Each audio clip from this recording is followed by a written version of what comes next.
Hello, it is Mychel Russell Ward of Russell Ward Studio. I have had a lousy night's sleep because I didn't sleep. There was a sound of, I think, firecrackers last night. Well, I can't really distinguish between the sound of firecrackers and small arms fire. At least that is not last night. It was a little difficult to tell. I've heard them before and they sound identical, but it's because I spent a few years living in the Bronx. And actually, I spent a few years living in Brooklyn at a time when it was a little rough around the edges. So, it's useful to know. It is very useful to know when to duck. I am barely awake. I could use a cup of coffee, and I don't think I should.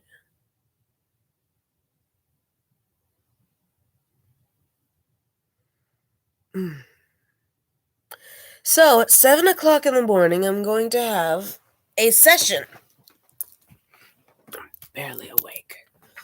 At 7 o'clock in the morning, I'm going to have my morning workout. It's not really a session. It's just...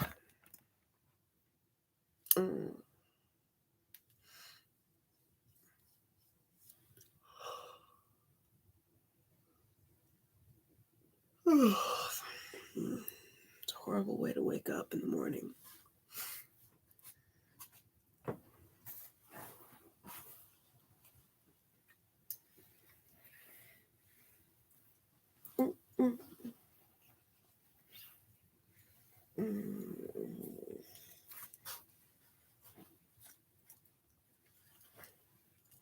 Alexa, what's the weather report? Right now in Owings Mills, it's 64 degrees Fahrenheit with cloudy skies.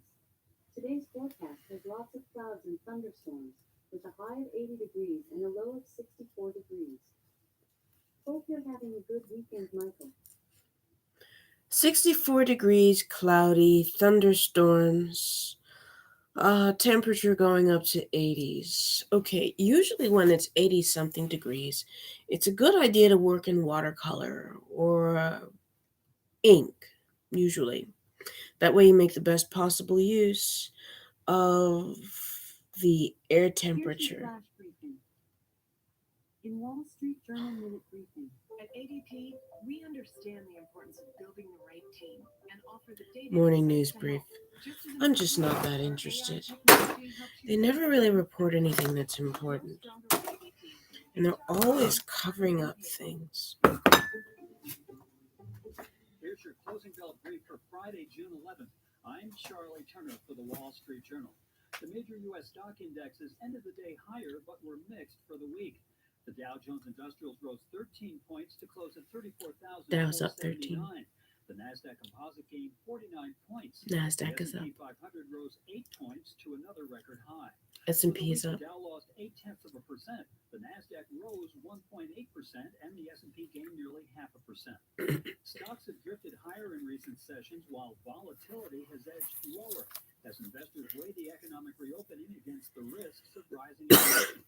Risk of rising inflation. Volatility index, called the VIX, closed at its lowest level since February 2020, before the coronavirus pandemic rattled markets. Despite the broader market's muted moods, meme stocks have continued to record sharp swings. 15% today. Clover Health rose 4.8%, and GameStop added about 5.9%. And the Food and Drug Administration approved exporting millions of Alexa, give a weather report. Alexa, give me a news brief.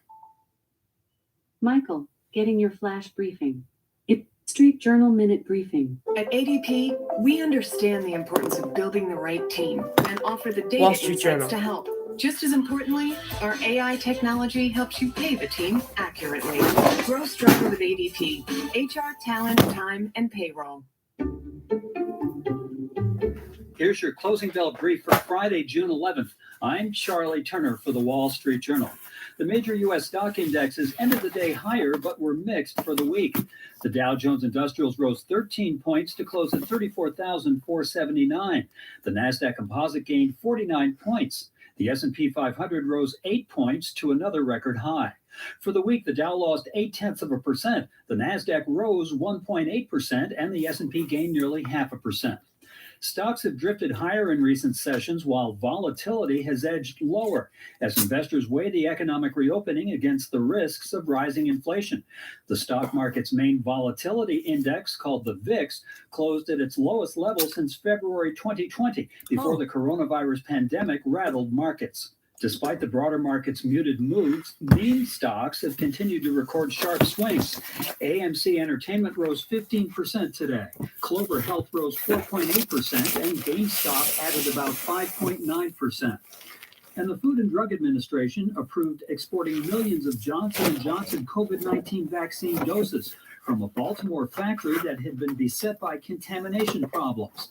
A review determined that 2 batches of vaccines produced at the plant, run by Emergent Biosolutions, were suitable for use. We'll have more coverage of the day's news on the Wall Street Journal's What's News podcast.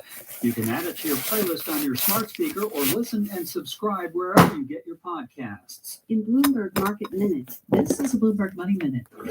Are you thinking about jumping in the pool? Well, get ready to line up for those chlorine tablets. Chlorine tablets literally turned into the toilet paper of 2021. Scott Garden, General Manager of Pool Town Professional Pool Services in Michigan. Customers were coming in and just trying to, order stuff. It's not just the Midwest either. No distribution point in the Phoenix area has any kind of chlorine tablet available. And Everhart, co-owner Everclear Pool Supply, blames the nationwide shortage on a fire at a biolab facility in Louisiana, plus all those pandemic pools people put in during last year's socially distanced summer. Currently, more than 5 million in-ground pools in the U.S., and the rising cost of the tablets is making some owners break into a sweat. It's almost doubled in price. And the cost of liquid chlorine alternatives is also going up, and it could be a long, hot summer. It's supposed to be 115 next week, so believe me, we are praying for that chlorine delivery.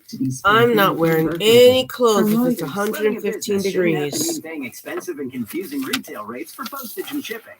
Join the nearly 1 million businesses using Stamps.com. Get discounts up to 40% off post office rates, and now up to 66% off UPS shipping rates. Go to Stamps.com, click on the microphone, and enter code Reuters for a 4-week trial plus free postage and an easy-to-use digital scale. Save time, save money. Sign up at Stamps.com, click the microphone, and enter code Reuters. That's Stamps.com, code Reuters. And now, with round-the-clock updates from Reuters journalists, here are today's top stories.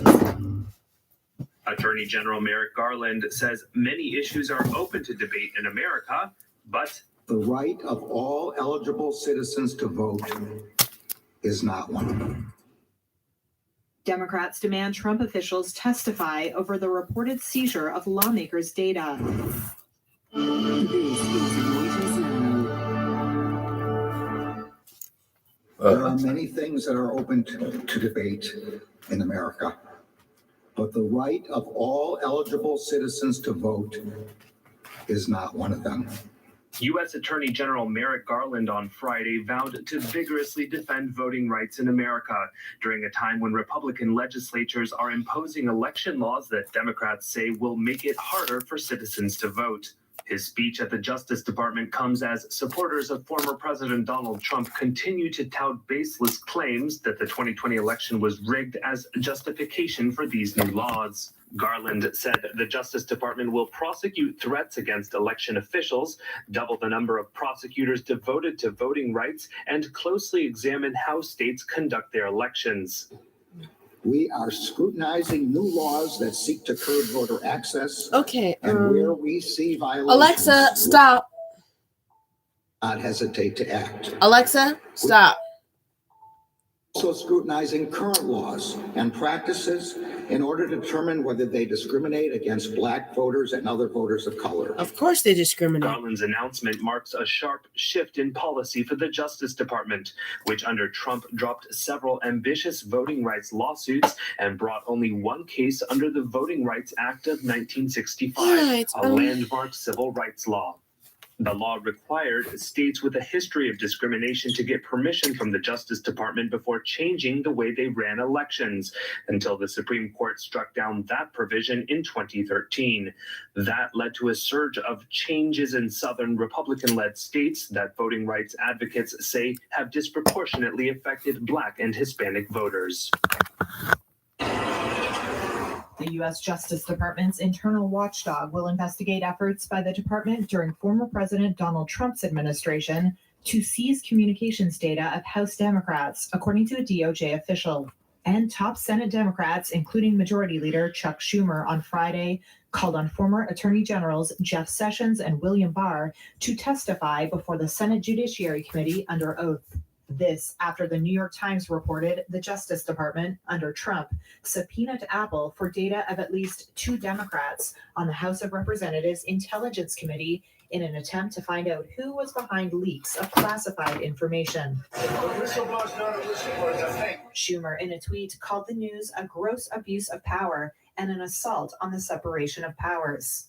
The White House on Friday denounced the reported actions on Democrats' phone records. The Times on Thursday reported that the records of at least a dozen people tied to the committee were seized in 2017 and early 2018. If I could interject here. That included lawmaker Adam Schiff, I'm going to mix who was at Adam the time Schiff. the panel's top Democrat, and who, in a 2020 trial, laid out the case for Trump's impeachment. You can't trust this